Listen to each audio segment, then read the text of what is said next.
I was halfway down the front steps when I heard her laugh and say, "Just go somewhere else for a bit. This isn't about you tonight." And something in me clicked quiet and final.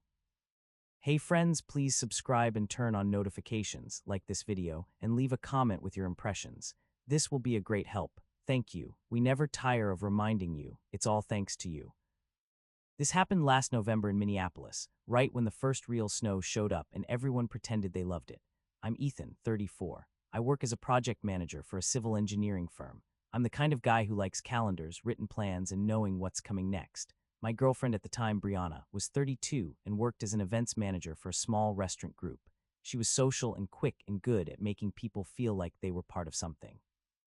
We had been together a little over 2 years. We lived in a duplex I rented before we met. The lease was in my name, and when she moved in, we added her as an approved occupant. We split utilities. We had a shared household account for groceries and joint bills, and then our own separate accounts for everything else. It worked. It felt grown up. And I really thought we were headed somewhere permanent. We detoured a few venues over the summer and put down a deposit on a small, winter-friendly event space for the following February. Not huge, not flashy, just warm lights, brick walls, a dinner, and our closest people.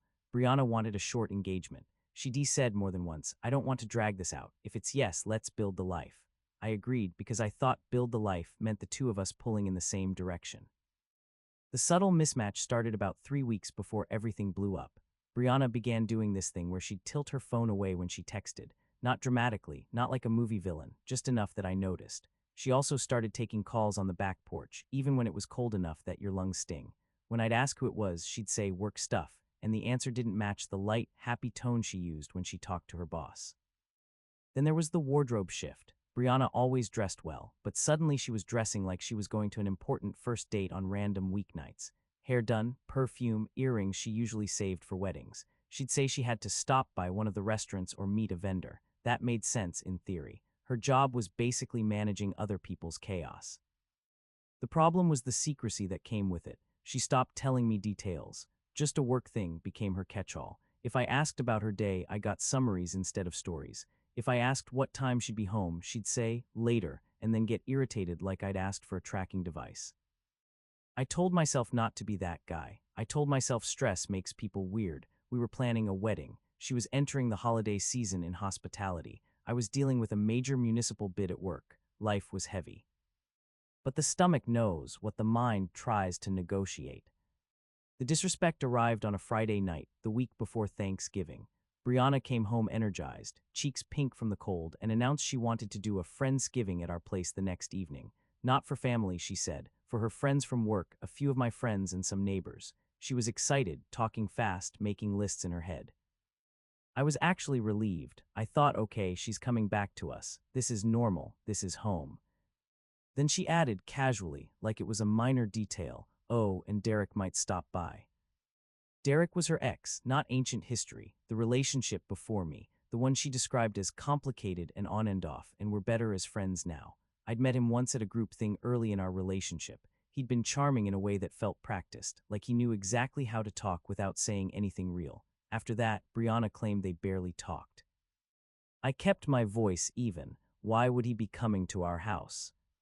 She waved a hand like I was being dramatic. He heard I got the promotion. He texted congratulations. He asked what I was doing for Friendsgiving. I said people were coming over. "That's not an answer," I said. "Why is he invited?"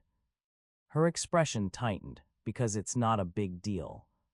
I took a breath. "Brianna, it is a big deal to me. I'm not interested in hosting your ex at my home." And that's when she delivered the line that changed everything.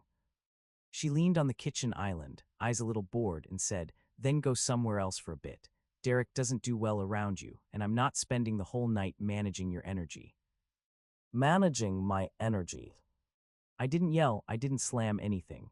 I just stared at her long enough that she noticed the silence. "Are you serious?" I asked. She shrugged. "It's one evening. Don't make it into a thing. I want everyone comfortable." I remember how clean the words were in my head. She wants him comfortable, even if it means pushing me out of my own house. That was the inner switch for me. I realized it wasn't about a party. It was about control. It was about whether she could publicly place me beneath him and still keep the relationship benefits, my stability, our home, our plans, while she played whatever game she wanted. And the wild part was, a week earlier we'd gone to a jewelry store together. We'd chosen a ring setting. I had put down a deposit to hold it while the stone was being set. There was literally a printed receipt in the envelope on my desk upstairs with my name on it. We also had a venue contract with both our names in the header, and the deposit had come from our shared household account because she insisted it made it feel like a team. That Friday night after her "go somewhere else" line, I didn't argue. I just said, okay, and went upstairs. Not to sulk, to think. I sat at my desk and opened our shared email account, the one we used for vendor confirmations, bills, and anything household related. I searched the venue name. The contract email popped up with the subject line, "Confirmation, Winter Garden Room Reservation, February 17." I clicked it and read the cancellation policy like it was a blueprint for my future. It said cancellations more than 90 days out would receive the deposit back minus a $250 administrative fee. Cancellations 89 days out would lose 50% of the deposit. We were right on the edge because it was mid-November and the date was mid-February. I checked the timestamp on the original deposit receipt attachment. I checked the exact amount, $3,500. I didn't feel rage, I felt clarity. Saturday morning, Brianna acted like nothing happened. She was busy prepping food, texting, humming to herself. She asked me to move a folding table from the basement and told me where to set extra chairs, like I was her employee. Around noon, she said, "So you're going to your brother's tonight, right? Just until things settle. It'll be easier." There it was again, not a request, a plan made without me. I looked at her and said, "I'll leave when I decide to leave." Her eyes narrowed. "Ethan, don't start." "I'm not starting," I said. "I'm listening." She rolled her eyes and went back to chopping celery like I was a minor inconvenience. That afternoon, while she ran out for ice and for seltzer and to pick up a pie, I made phone calls. First, the venue. I didn't do anything sneaky. I called from my phone during business hours and told them my name. The coordinator found our contract and asked me to confirm the email address on file. I did. She said, "Are both parties aware of this cancellation?" I took a breath and answered honestly, "One party will be aware very soon. I'm on the contract and I'm formally canceling." She didn't scold me. She simply said, "I can process it with your signature. I'll email the cancellation form to the shared address we have." Within 2 minutes, an email hit our shared inbox. "Action required. Cancellation form, Winter Garden Room." I downloaded it, signed my portion, and sent it back. The coordinator replied, "Received. Deposit refund will be processed within 7-10 business days, minus admin fee per contract." Next, the caterer Brianna had been excited about. The invoice was also in the shared email. I called, gave the invoice number, and canceled the tasting appointment we had booked for the next week. No drama. The woman on the phone said, "Okay, I'll mark the account closed." An email followed, "Invoice void confirmation." Then the photographer, same process. "We haven't signed anything yet," she said. "No problem." Finally, I called the jeweler about the ring deposit. That receipt was in my personal email, not shared. The order was in my name, paid from my account. The policy on the back of the receipt said deposits were refundable within 14 days if the stone hadn't been set. I asked directly if the stone was set yet. The clerk checked and said it was scheduled for the following week. I said, "Please cancel the order. I'd like the deposit refunded to the original card." She processed it and emailed a confirmation.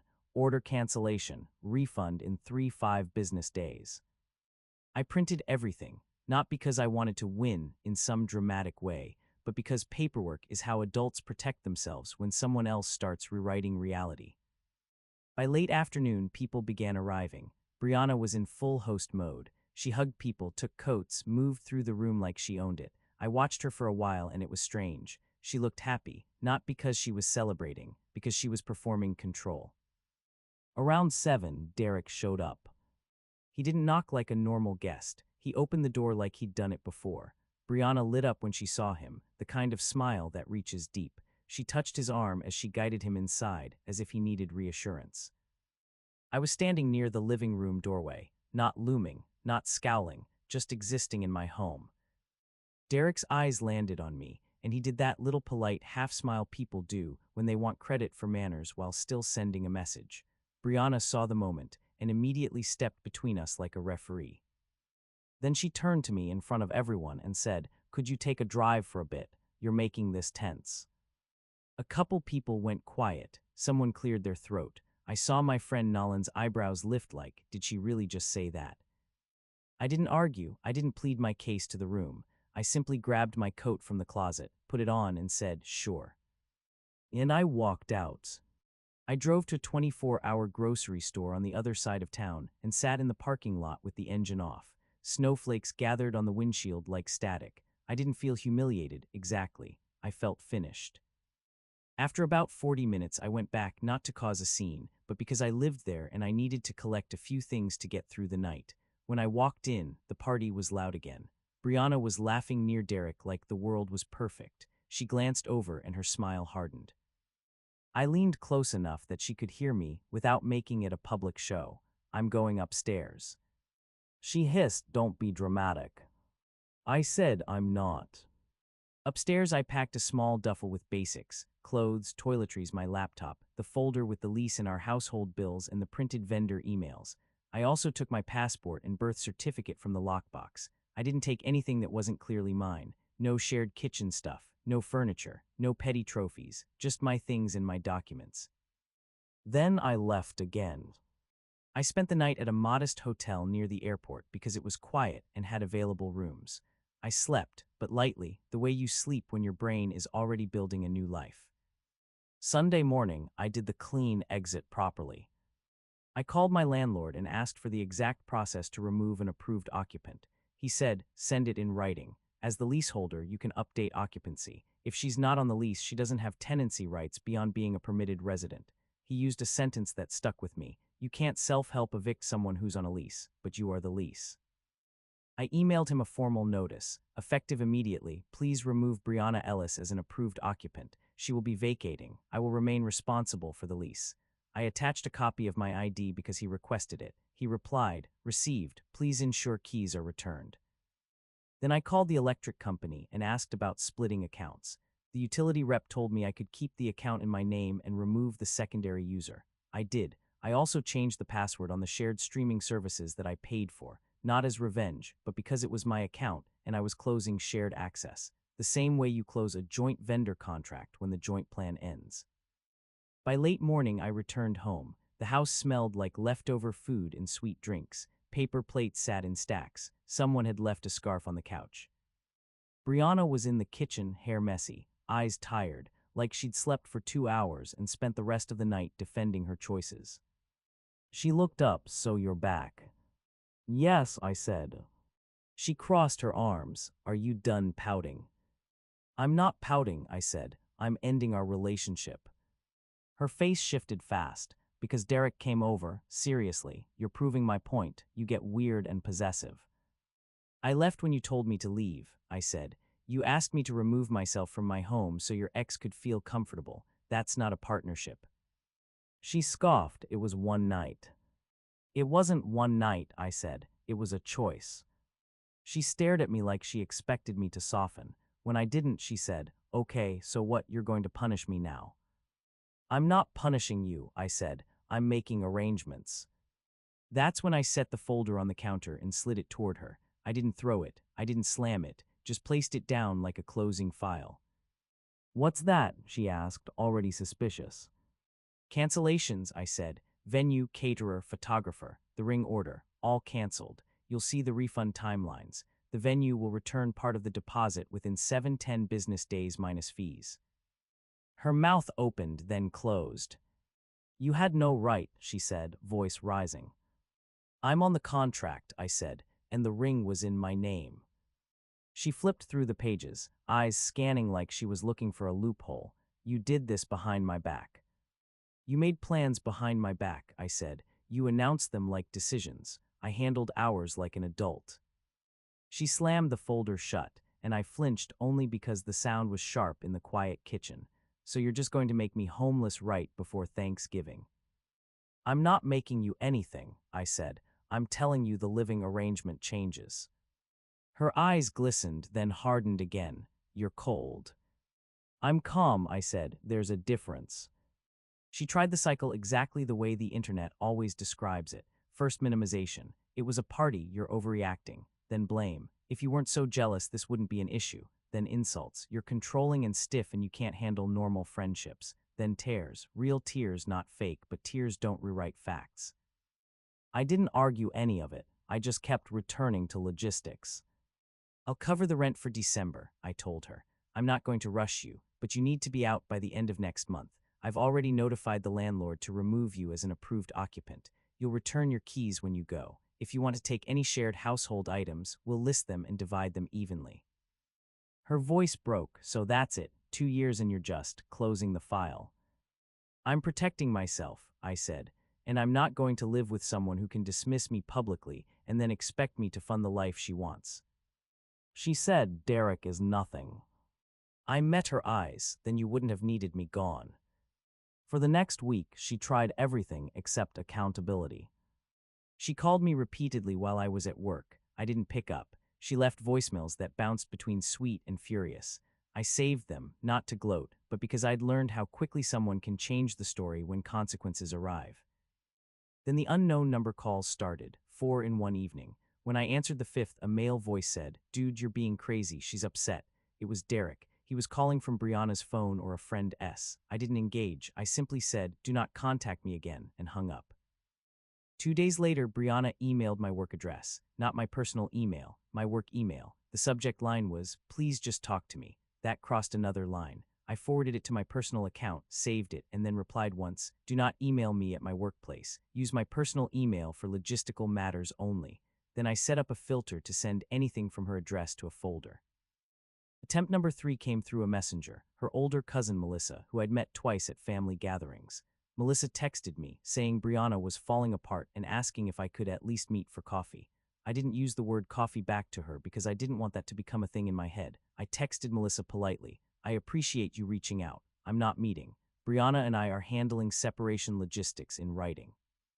I blocked Brianna's number after that, not out of spite, out of sanity.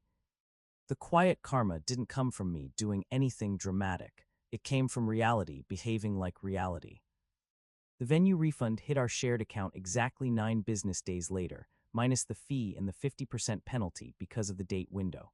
Brianna saw the amount and realized, in numbers, what her one night cost. She called the bank and tried to dispute the cancellation, but the contract had my signature and my name. The bank told her it wasn't fraud. It was an authorized cancellation by a contract holder. Meanwhile, Derek didn't stick around once the stability cracked. I learned that part secondhand because people talk in Minneapolis is smaller than it pretends to be. A mutual friend mentioned seeing Brianna at a bar near Uptown, crying at a table while Derek flirted with someone else at the counter. Another friend said Derek had asked Brianna for money to cover a deposit on something. She paid it. Then he disappeared for days. That's not a shock. That's a pattern. Brianna also had to face social embarrassment because the party wasn't private the way she imagined. Her friends had watched her tell her live-in boyfriend to leave so her ex could relax. People might tolerate bad decisions. They don't like watching someone disrespect a decent person in front of them. Nolan told me quietly that a couple guests had actually left after I did, not because they were on my side like a team sport, but because it felt wrong. Brianna wanted everyone comfortable. She made everyone uncomfortable. She also lost something practical, the home base. She'd gotten used to my duplex, my parking spot, my organized pantry, my steady payments, the way I kept the heat set so the pipes wouldn't freeze. Without that, she had to scramble. She moved into a smaller apartment with a roommate from work. The roommate situation didn't last, from what I heard. Hospitality schedules and shared spaces don't mix well. None of that made me happy. It just made the lesson clear. When you treat stability like a prop, you're shocked when it gets pulled off stage. By January, I felt lighter. I renewed my lease alone, repainted the living room a calm neutral color, and donated half the couple dacre we'd accumulated. I focused on work. I started sleeping through the night again. I wasn't dating. I wasn't trying to win. I was just rebuilding my routine without someone constantly testing where the line was. In early March, when the snow finally started melting in dirty piles, I went to a small greenhouse on the outskirts of town on a Saturday afternoon. I'd promised my mom I'd help her start seedlings for spring. The greenhouse was warm and smelled like soil and damp leaves, and it felt good to stand somewhere alive after months of winter. I was looking at tomato starters when I heard my name. I turned and there was Brianna. She looked different, not in a glow-up way, in a worn-down way. Her coat was too thin for the leftover cold. Her eyes flicked over my face like she was searching for softness. "Ethan," she said, like the word itself could rewind time, "can we talk?" I didn't panic, I didn't feel anger, I felt distance. "Hi, Brianna," I said.